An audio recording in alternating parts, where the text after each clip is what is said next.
Allez, je vous emmène avec moi dans mon portefeuille, ou en tout cas quelques titres que je trouve intéressants. Tout d'abord, on va commencer avec Platine. Je vous avais dit, c'est le dernier élève de la classe.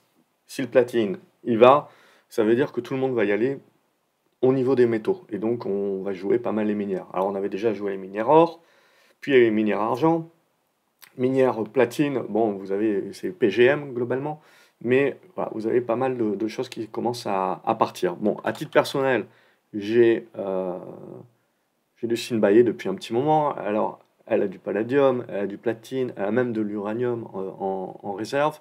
Donc ça a fini par partir. Ça faisait un petit moment que c'était chaotique. Et là, quand elle s'est réveillée, elle n'y est pas allée. Ouais, vous voyez, ça c'était mon scénario, c'était mon plan à la base. On a fait tout chose. Donc ça c'est ce qui arrive souvent quand on commence à avoir le news flow qui commence à rentrer et qu'on a fait la construction qu'il lui fallait. Donc là, on est arrivé sur, c'était mon objectif des 6 dollars. C'était normalement un objectif de prise de profit. Je les ai pas pris. Je les ai pas pris parce que dans l'engouement actuel, je me suis dit que ce que j'essaye de jouer, c'est mon deuxième TP qui est aux alentours des 7 dollars. Alors, je pense néanmoins que je vais prendre une partie de mes profits parce que pour moi, le TP1, il est là dans la zone des 6,20 à 6,50. Je pense pas qu'on ira chercher 7,8 tout de suite. Ça peut encore, ça peut encore demander un petit peu de temps.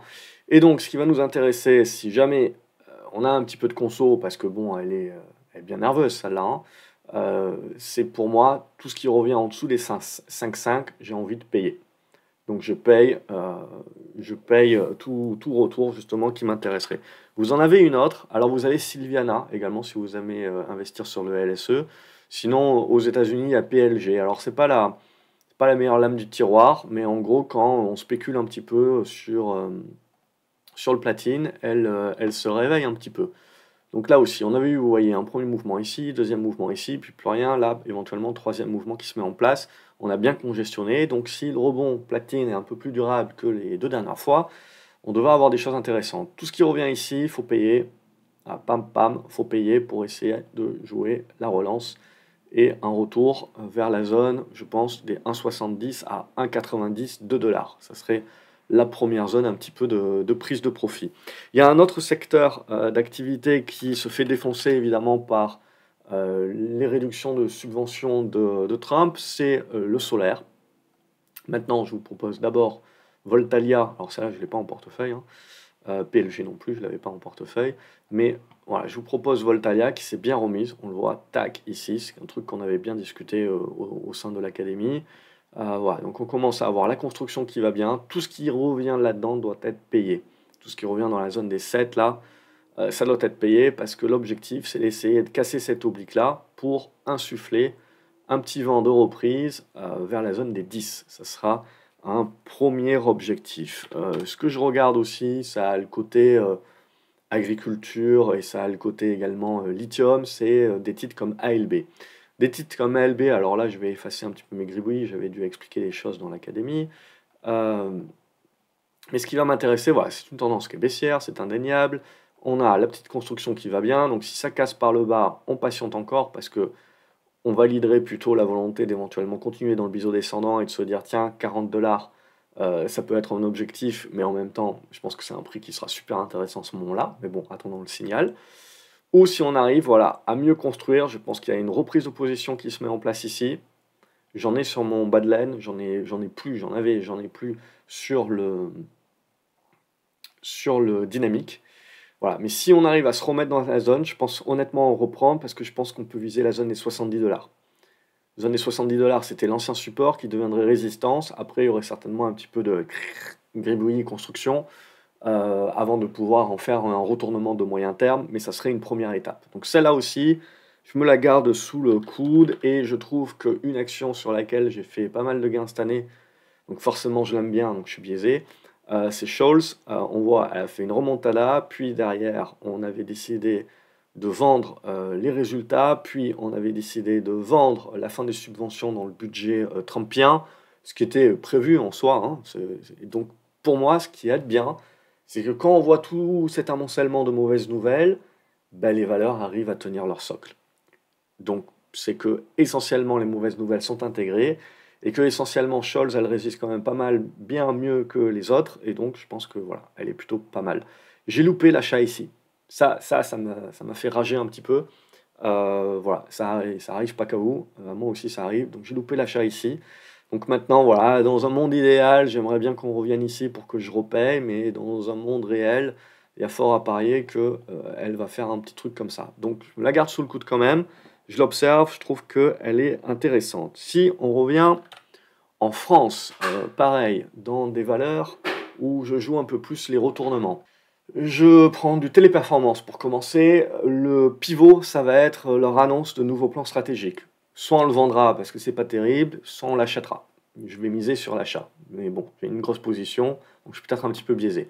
Le graphique commence à se retourner. Donc on est plutôt bien. Donc s'il déconne pas trop, que le plan stratégique est pas trop déconnant, je pense que ça devrait ramener du flux, ramener de la construction. Si on arrive à dépasser cette zone des 95 euros, je pense qu'on devrait rallier la zone des 100-105 assez rapidement. Mon objectif, à la fin, ça reste quand même cette zone des 115 à 120 euros sur Téléperformance. Vous avez un autre titre aussi qui est en train petit à petit de se retourner, c'est Elior.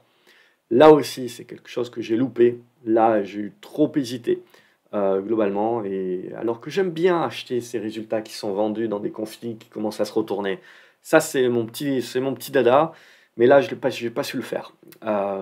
Et donc, on est en train là, de revenir sur un premier point de résistance. Si on a le petit pullback qui va bien, je pense que ça se paye. Hein, tout ce qui revient sur la zone des 2,80 pour essayer de jouer le retournement. Et là, je pense qu'on peut jouer les 3,50 pour les plus court-termistes.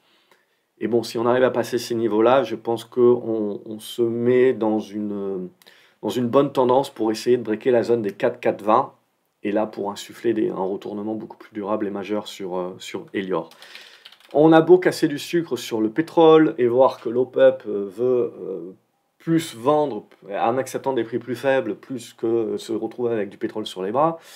Je regarde du Viridienne. Viridienne, on est en train de construire les figures. On congestionne. Si on arrive à rebreaker la zone des 60, je pense qu'on insuffle là aussi le retournement. On a du Valourec également. Le dividende a été versé, on a acheté les dividendes, sur Téléperformance ça a été la même chose, ça veut dire qu'on a des bonnes congestions, donc là évidemment je vous montre le graphique avec les dividendes réajustés, parce que comme on est dans une période de versement des dividendes, je préfère regarder les graphiques avec dividendes réajustés pour pas avoir un gap au milieu, alors que c'est un gap de dividendes et pas un gap de mauvaises nouvelles, mais du coup, toutes mes obliques et tout ça, évidemment ça fout le camp, donc il faut tout retracer. Donc l'idée, c'est toujours la même, on est toujours très propre, on essaye de réinsuffler une remontada. Donc je pense qu'il ne faut absolument pas laisser de côté les valeurs pétrolières, ça continue à bien se regarder. Et on va regarder Tenaris, c'est pour un ami, et ce qui m'intéresse, c'est que là aussi, on a, je trouve la configuration à titre personnel de Valourec plus propice à court terme. Le long terme prône plus pour Tenaris, mais le court terme est un peu plus en retrait, je trouve. Donc je mettrai un peu plus de potentiel sur Valourec que sur Tenaris, mais on verra. Ce qui nous intéresse sur Tenaris, c'est la capacité de revenir au-dessus des 16 pour réinsuffler la tendance haussière. Si évidemment on n'y arrive pas, on bute là-dessus, on recasse par le bas, là c'est des signaux assez négatifs, et là ça veut dire que le monde commence à penser récession. Bon, j'aime bien des titres comme Nestlé et Verbio aussi, qui sont un peu, alors surtout pour Verbio, un peu plus liquides. J'aime bien, évidemment, je vous montre toujours ça, des titres comme Arcelor. Je pense voilà, que bientôt ça sera vu comme des actions qui feront un peu plus consensus, et on vous présentera ça bientôt comme des actions qualité. Quand j'ai débuté la bourse, alors je me répète, hein, quand j'ai débuté la bourse, c'était ça les actions qualité. C'était ça qu'on payait 30 fois ou 40 fois les profits. Hein. C'est une question de mode. On accepte de payer cher. Et à l'époque, ben, on était à peu près sur le même niveau de taux qu'actuellement. On était à peu près. Alors il faudrait que l'inflation reparte un petit peu et on avait du stimulus des gouvernements. Tiens, bah, peut-être qu'on va sur un alignement des planètes assez sensible. Donc voilà, ArcelorMittal, ça continue de construire dans cette zone. Bon, ce que j'aimerais, c'est qu'on revienne travailler un petit peu plus le haut. Et si on break ça, ben on valide, le scénario fera de plus en plus consensus. Et on a besoin du consensus. Il y a des gens qui me disent, tiens, je pensais ça, et tel influenceur ou tel gars a commencé à en parler, et il a fait beaucoup plus de vues, beaucoup plus de likes, etc. Que moi, machin, ça me met les glandes. Ben, c'est normal. Dites-vous bien que quand un sujet fait consensus, il y a beaucoup de personnes qui seront d'accord avec vous, donc il y aura beaucoup plus de probabilité que les gens vont cliquer vont cliquer sur le cœur. Et on a besoin de tous ces gens-là parce que c'est eux qui permettent à la tendance, à un déficit d'offre par rapport à la demande, et donc à la tendance de prendre un caractère plus exponentiel. Donc, pour gagner, et pour gagner rapidement en bourse, j'ai besoin de la masse. Donc il faut accepter, si vous voulez, que même quand on est pionnier dans des idées, c'est jamais bon, on peut être pionnier dans les idées, mais il ne faut pas être pionnier dans le trade, il faut accepter que voilà, ça sera repris à un moment donné. De la même manière que platine, les trucs, tout ça, ça peut être repris, l'uranium et compagnie. Donc voilà, je sais plus ce que je disais, mais ça devait être l'idée. Tiens, j'ai vu Arcos, c'est juste pour la spécu, vous voyez, il y a plein de petites capes qui partent, etc. Je vous avais proposé Arcos, je sais plus, c'était là, quelque part par là, il y a une semaine ou deux. Et donc on a le break qui se fait. Bon, c'est les SPQ qui peuvent prendre, évidemment. Alors j'ai toujours des gens qui me demandent, je pense qu'il y a eu le premier objectif qui est arrivé, c'était ce dont on s'était parlé, les 0,30. Si on va pousser un petit peu plus loin, je pense, après c'est la SPQ qui la prendra ou pas, hein, je pense qu'on peut viser la zone des 35 à 45 cents. Ça serait l'autre zone que l'on viserait. Tout ce qui revient ici, ça se paye pour ensuite jouer ces objectifs-là. Alors c'est très spécu évidemment, hein, taille de position à adapter, mais c'est juste pour vous dire que voilà, quand on commence à avoir pas mal de valeurs avec des configs comme ça, c'est que le marché il n'est pas en panique, hein. C'est que le marché il est en mode risk on, et voilà. Et à un moment donné ça tourne, la roue tournera évidemment, ça sera terminé, mais pendant qu'on y est, on continue de jouer tant que la musique. Et là, c'est pas MGI International que je voulais, c'était MGI, tac, elle est là. Ça, voilà. Comme je vous disais, il y a plein de petites capes qui sont quand même pas inintéressantes et sur lesquelles je pense qu'il y a du flux qui va revenir. Voilà, je récupère la bonne. Donc, bon, il y a des graphiques, c'est des tendances qui sont baissières, etc. Mais voilà, il y a des choses qui sont intéressantes. Alors, ça peut toujours casser par le bas, aller chercher la zone des 11,50, qui est une zone que je considérais comme un bon prix, et faire le retournement plus tard. Ça peut faire le retournement maintenant. Ça prendra un petit peu de temps, on n'est pas encore super congestionné. Mais voilà, on commence quand même, je pense, sur toutes ces petites capes. Les fondamentaux sont pas dégueulasses. On est sur des niveaux de prix qui peuvent intéresser du private equity ou des actionnaires majoritaires. Il y a, je pense, le marché qui peut être supporté par des opérations financières de type fusion-acquisition. Voilà, surtout si on a peur qu'on relève les taxes, on a peur que l'inflation revienne, on a peur de tout un tas de trucs sur l'avenir. Eh ben, les entreprises qui ont pas mal de cash peuvent être poussées éventuellement à se dire ben, soit je dois aller placer ce cash-là et donc venir l'investir. Donc acheter quelque part minoritaire peut-être, complémentaire de mon business, ou aller faire mes petites emplettes. En plus avec l'euro-dollar, éventuellement, là aussi, les Américains peuvent se dire qu'ils ont un coup à jouer à venir investir en Europe. Donc c'est ce qui peut changer un petit peu la donne aussi de vos tendances. Tiens, la santé. La santé, quand vous avez pas la meilleure lame du tiroir qui commence à performer, c'est que vous tenez un petit truc, euro happy. Congestion était là, bim, ça part, on va chercher l'objectif. Donc première prise de profit, selon le type de profil, etc. Mais c'est un plan qui est proposé, après il faut l'adapter. Deuxième niveau pour moi, ça sera la zone des 3,70. Et ça sera un gros niveau. Si on arrive à repasser cette zone des 3,70, à moyen terme, ça peut redonner quelque chose. Alors pour l'instant, je resterai, pour ma position, je vais la gérer comme ça, avec de la prise de profit. EMEIS, pour moi, par contre, c'est un retournement de moyen terme qui est en train de se mettre en place. On a une construction intermédiaire actuellement. Alors, j'avais tracé cet oblique ici qui peut servir de support. Si c'est pas suffisant, je pense qu'on va venir ici. Ça, pour moi, à mon avis, c'est un point d'achat dans cette zone ici pour jouer le retournement. Donc un premier point d'achat par anticipation et on accumulera, si on repasse au-dessus des 11 pour jouer le break des 12,7 et jouer, je pense, la zone des 15. Sinon, c'est des titres qui sont volatiles, donc il faut toujours rentrer en plusieurs fois. Donc je partirai du principe une première rentrée ici sur cette zone des 9, 9,30 là. Et on se garde une cartouche quand même si jamais on revient chercher la zone des 8 à 7 en mode j'ai peur. Mais pour moi, si on revient là-dedans, faut payer. Faut payer d'un point de vue moyen-long terme avec une projection. Sauf si les marchés se cassent vraiment la gueule et qu'on a peur pour notre vie. Mais pour l'instant, c'est pas ce que je jouerai. Donc là, on a une phase de digestion sur laquelle, si on a des craintes avec des grosses baisses, en règle générale, il faut les payer. Et après, on avisera.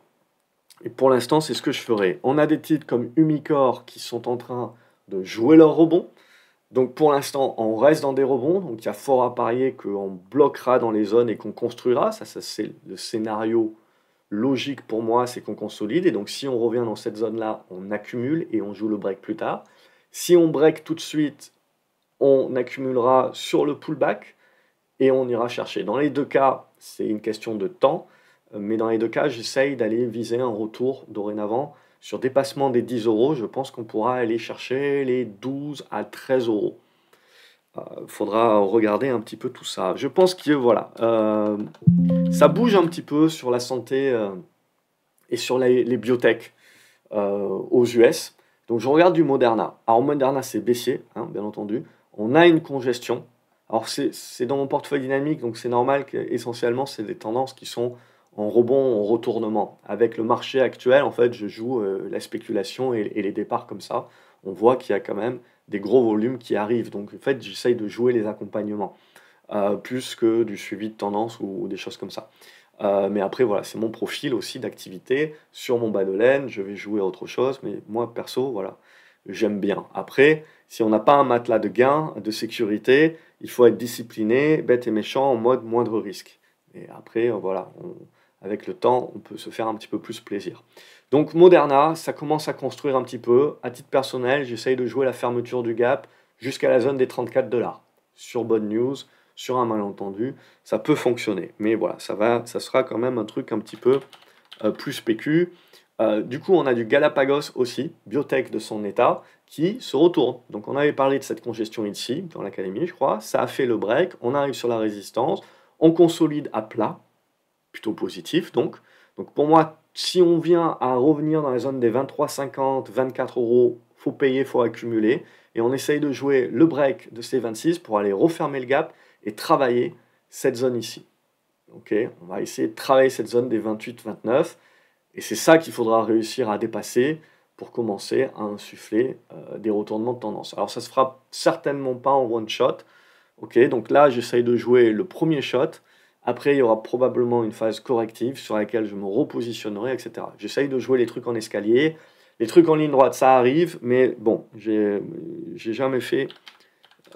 Moi, c'est l'escalier qui m'a rapporté. Vous avez d'autres trades spécu comme Immunebio. Donc évidemment, comme le faisait souligner Cyril dans l'académie, là où on a pu la proposer notamment, c'est forcément, il n'y a pas beaucoup de cash, ils vont devoir lever du pognon, et vous arrivez sur des fins de phase 3 et trucs comme ça, où ça va se décider. Donc c'est binaire. Ça fonctionne, ça va au firmament, et puis ils vous mettront une AK derrière, mais bon, le but c'est de vendre avant. Ça loupe, c'est zéro. Okay, alors ils ont peut-être d'autres trucs dans le pipe, je vais pas regarder, mais en gros, il faut partir, c'est zéro. Donc il faut vraiment, voilà, c'est en mode binaire, donc c'est pas pour tout le monde. Ce qui m'intéresse, voilà, c'est qu'on est en train de revenir au-dessus de la médiane. Et donc on peut éventuellement breaker. En gros, ça va commencer à se positionner pour jouer, anticiper l'annonce. Donc à titre personnel, en fait, sur les biotech, j'aime bien acheter avant, surtout qu'il y a des rachats de vente à découvert qui peuvent se faire. Le marché est propice à la spéculation. Et si vraiment ça fonctionne bien, je ne jouerai pas l'annonce. Okay, je vendrai avant l'annonce. Mais on essaye de jouer l'anticipation.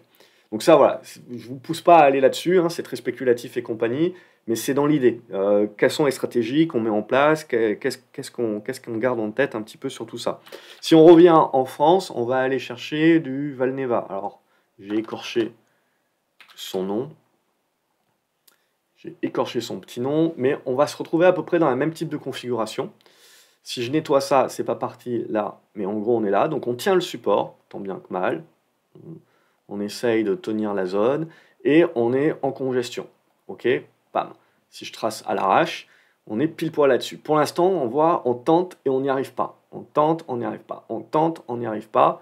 Il faudrait y arriver. Donc idéalement, je rentre pas en anticipation de la position. Si elle y va, et ben éventuellement, j'espère que ce ne sera pas une grosse news et que ça partira d'un coup et qu'elle me fera un pullback pour pouvoir me repositionner. Sinon, tant pis. Mais idéalement, c'est ça qui permet de rentrer un petit peu plus à moindre risque et de ne pas prendre de risque que ça finisse par casser par le bas. Sinon, certains d'entre vous anticiperont. Si on commence à lâcher les 2,70, c'est pas terrible ou ça remet le projet à plus tard. Bref, il faudra un petit peu attendre. Vous voyez, c'est un titre qui peut être assez volatile en fonction des news. Ça reste une biotech, bien entendu. Et ensuite, je fais quelques spéculations sur le marché américain. Redwire, qui m'avait été proposé par Fred, notamment. Je suis rentré un petit peu tard, mais voilà, le but c'était de jouer le break. Le break a eu lieu, pouf, ça part. Après, quels sont les objectifs? Probablement, il peut y avoir du pullback. On aura les résultats de Nvidia. Donc, si les résultats de Nvidia sont vendus, le marché devrait utiliser le prétexte pour faire baisser un petit peu le risque on que l'on a sur toutes les actions en ce moment, qui sont liées cybersécurité, spatiale, quantum, IA, tout ce que vous voulez. Et donc, ça peut générer le pullback avant de repousser le truc. Sinon, ça peut pousser d'un coup. Voilà, on ne sait pas. Je ne suis pas là pour jouer aux devinettes. J'ai mon plan. Donc, à titre personnel, ce n'est pas une position qui est énorme. Au-dessus des 14 dollars, c'est positif. Je pense que je vais la vendre aujourd'hui parce que j'ai d'autres gros trucs à gérer et que je ne suis pas là ces 2 prochains jours. Donc, il y a des choix à faire qui ne sont pas forcément dans le sens du graphique, mais sinon, on essaye de jouer. Je pense la zone des 19 à 20 dollars. Si on a un retour sur la zone des 14-13, il faut payer l'AQ ou racheter. Donc, à la limite, je serais tenté de me dire, je vends. Si j'ai la baisse, je rachèterai, sinon tant pis, j'ai d'autres grosses lignes en fait, par ailleurs. Donc c'est une question de gérer un petit peu son portefeuille. Les grosses lignes que j'ai par ailleurs sont sur des chinoises. Donc si Trump veut taper sur un coup de plus sur les délistings des ADR, je vais m'en prendre une évidemment. Mais pour l'instant, ça fait pas peur. Donc l'UFAX. L'UFAX, congestion, retournement, plusieurs tentatives avec des gros volumes. Et là, je pense qu'on est bon pour partir. On vise en premier lieu le gap pour décharger un petit peu le gros de la position. Donc ma stratégie, c'est toujours la même. Hein. C'est j'essaye d'accumuler en gros à la hausse, plus le marché me donne raison, parce que c'est là où je veux faire mes gros gains quand je commence à avoir de plus en plus de probabilités de mon côté. Évidemment, je peux toujours me planter, le marché peut mettre un gap baissier dans la tête, mais plus j'ai un matelas de sécurité, plus j'ai des gains derrière moi, plus je vais essayer d'aller chercher à la Druckenmiller la jugulaire, c'est-à-dire faire le gros pari qui va permettre la surperformance. Mais d'abord, il faut être dans les bonnes dispositions pour faire ça. Donc, l'UFAX, pour moi, c'est une bonne prétendante. Et WeRide, c'est pareil, c'est une autre bonne prétendante, je pense. Elle est un petit peu moins mature que l'UFAX, mais ça reste l'idée. Les gros volumes. On est en train de tenter la sortie de cette zone de résistance-là. Et si on y arrive, eh ben, j'essaye d'aller viser. Il y a un petit gap ici. Et j'essaye de revenir, en fait, travailler cette ancienne zone-là, qui était anciennement la zone de soutien qui avait breaké ensuite. Ici, je crois que c'était quand Nvidia avait annoncé qu'ils avaient pris quelque part. Boom. Donc, on était revenu sur le même niveau de départ du boom, qui avait joué un rôle de support. On l'a cassé. Donc, maintenant, c'est un rôle de résistance. Donc, je ne joue pas, évidemment, des trucs au firmament. J'ai des grosses lignes, donc j'essaye de jouer des objectifs. 12 dollars, 12,50 $, 14 dollars, ça va être des zones pour moi d'ores et déjà où je vais éradiquer le gros de la ligne. Et après, je vais me garder un reliquat pour essayer de jouer un petit peu plus. Mais voilà, ça va être un petit peu l'idée. Et je regarde un petit peu les plus grosses chinoises, comme JD.com par exemple, que j'ai aussi encore en portefeuille. J'avais fait des très bons trades dessus. On voit que c'est beaucoup plus timoré. On voit que la guerre commerciale avec la Chine, ça pèse quand même sur pas mal de valeurs. Alors Alibaba un petit peu moins, mais JD bien comme il faut quand même. Donc, je suis quand même partagé sur les valeurs chinoises que je ne jouerai pas sur le long terme. Donc, je veux jouer en fait juste des sous-cycles, ce que j'appelle des prorata, des sous-vagues, mais pas détenir et conserver les actions à long terme pour jouer le renouveau de la Chine. Il y a cette incertitude, guerre US-Chine qui est trop incertaine. Donc, pour moi, on joue juste des mouvements intermédiaires. Et après, voilà. Et je viens, je repars. Je viens, je repars. Et les Chinois, je les jouerai comme ça. C'est comme les actions argentines, tous les trucs un petit peu comme ça que je trouve intéressants, mais qui sont un petit peu en dehors des clous ou des tendances baissières. Je vais jouer juste des prorata et des sous-vagues et des sous-cycles. Et je prends mes profits. Je reste dans une mentalité de prendre mes profits sur ça. Voilà, pour un petit tour d'horizon sur plusieurs configs, etc., que vous pouvez extrapoler sur un paquet de titres qui se ressemblent. Comme d'habitude, passez un bon week-end. Je vous attends au niveau des commentaires pour savoir quels sont les titres que vous privilégiez actuellement. Savoir ce que vous pensez un petit peu de tout ça, si ça vous apporte quand même une vision un petit peu plus claire aussi. Et puis voilà, bon week-end à vous et je vous retrouve lundi pour ma part sur graphceobourse.fr pour de nouvelles chroniques et partage de mes portefeuilles. N'oubliez pas dans les descriptions de vous inscrire à la newsletter. Vous avez la liste des actions que je privilégie, que je recommande. pour trader autour, mais qui sont de qualité, et plein de choses ici. Regardez la description, regardez la vidéo qui s'affiche à l'écran également, pour toujours plus aller plus loin et plus haut, il paraît. Tina, salut.